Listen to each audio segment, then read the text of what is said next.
કેમ છો વાલા ખેડૂત મિત્રો? તો આજના આ વિડીયોમાં વાતચીત કરવાની છે કૃષિ મેળાને લઈને। તો ગુજરાત રાજ્યમાં સૌથી મોટો કૃષિ મેળો ગાંધીનગરની ધરતી ઉપર યોજાવાનો છે। તો આ ગાંધીનગરની ધરતી ઉપર કઈ તારીખે કૃષિ મેળો યોજાવાનો છે, કેવા કેવા પ્રકારના કૃષિ તજજ્ઞો અને કૃષિના સ્ટોલ હશે, એની આપણે માત્ર ને માત્ર 2 થી 3 મિનિટમાં વાતચીત કરવાની છે। તો આ વિડીયોને તમે છેલ્લે સુધી જોજો। હું તમારી સાથે સાગર રાસડિયા, ખેડૂત પુત્ર, આપ સૌ ખેડૂત મિત્રોનું હાર્દિક સ્વાગત કરું છું। ખેડૂત છે તો જગત છે એવા હેતુથી અવારનવાર ટેકનોલોજીકલ ડિજિટલ ખેતીવાડીની માહિતી આપણે લાવતા રહીએ છીએ, જેના કારણે ખેડૂત મિત્રો માહિતગાર બને, ઓછી જમીનમાં ઓછા ખર્ચે ખૂબ સારું ઉત્પાદન મેળવી શકે। તો તમે આ પ્લેટફોર્મ ઉપર બિલકુલ નવા હોય તો નીચેનું ઘંટીનું બટન દબાવીને આ ચેનલને સબસ્ક્રાઇબ કરી દેજો અને ફેસબુકમાં પણ આપણું મહત્વનું પેજ છે એને પણ લાઈક અને ફોલો કરી દેજો। વાલા ખેડૂત મિત્રો, કૃષિ મેળાની આપણે વાતચીત કરીએ એ પહેલા તમે જે અત્યારે સ્ક્રીન ઉપર પોસ્ટર જોઈ રહ્યા છો એ કપાસમાં આવતી ગુલાબી ઈયળનું જોઈ રહ્યા છો। ગુલાબી ઈયળ માટે હજી કોઈ પણ પ્રકારની દવા સંશોધિત નથી થઈ।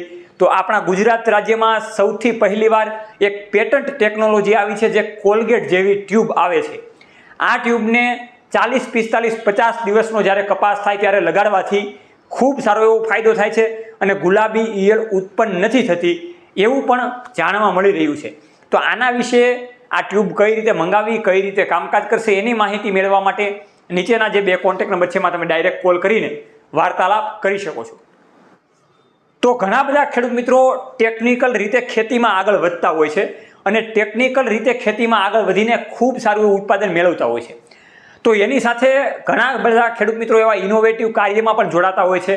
એ વગેરે કૃષિના સેમિનાર હોય, કૃષિના કોઈ પણ કાર્યક્રમ હોય, ખેતીવાડીના કોઈ મહાસંમેલનો હોય એમાં જોડાતા હોય છે અને ખૂબ સારી રીતે ખેતીવાડીનું નોલેજ મેળવતા હોય છે।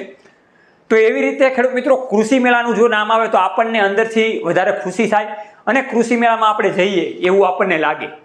તો ગુજરાત રાજ્યનો સૌથી મોટો એક્સપો એટલે કે GPBS એક્સપો, જે સરદાર ધામ દ્વારા આયોજિત થાય છે અને એનું સ્થળ આ વર્ષે એટલે કે 2025માં જાન્યુઆરી મહિનામાં ગાંધીનગરમાં ગોઠવેલું છે। તો એની તારીખ પણ નોંધી લેજો, જેથી કરીને તમને વધારે ખ્યાલ આવે અને કેવી કેવી કૃષિને લઈને આપણને માહિતી મળે એની પણ વધારે ખ્યાલ આવે। તો 2025માં તમે જે અત્યારે સાઈડમાં પોસ્ટર જોઈ રહ્યા છો એમાં જાન્યુઆરી મહિનામાં 9 તારીખ, 10 તારીખ, 11 તારીખ અને 12 તારીખ આ 4 દિવસ સૌથી મોટો કૃષિ મેળો યોજાવાનો છે, જેમાં માત્ર ને માત્ર ભારત દેશની નહીં પણ વિદેશની ખેતીવાડીને લગતી કંપનીઓ, દવા, ખાતર, ફર્ટિલાઇઝર અથવા તો ઘણા બધા ટેકનોલોજીકલ સાધનોની કંપનીઓ પણ આવવાની છે। એટલા માટે આ પ્રકારના એક નાના એવા સમાચાર અને સંદેશો આપવાનો હતો। તો આ રીતના GPBS એક્સપો ગાંધીનગરમાં યોજાવાનો છે, જેમાં ખેતીવાડીમાં કઈ રીતે ઉત્તરોત્તર પ્રગતિ કરવી અને કૃષિમાં કઈ રીતે ખૂબ ઓછા સમયમાં આપણી જમીનને ફળદ્રુપ બનાવી શકીએ અને આ ફળદ્રુપ જમીનના કારણે આપણે ઓર્ગેનિક ખેતી કરીને ખૂબ સારી રીતે આગળ વધી શકીએ, એના માટેનો આ કૃષિ મેળો અને ઘણા બધા બીજા પણ પાર્ટ્સમાં ઘણા બધા બિઝનેસના પણ એમાં સ્ટોલ રહેવાના છે। તો એનો આપણે સૌ લાભ લઈએ અને આવી જ રીતના માત્ર ને માત્ર જો કૃષિ મેળાની અને ખેતીવાડીની માહિતી તમારે મેળવવી હોય તો જોતા રહો ખેડૂત પુત્ર ગુજરાતી, હંમેશા ખેડૂત મિત્રોની સાથે। જય જવાન, જય કિસાન, આ બંને છે આપણા દેશની શાન।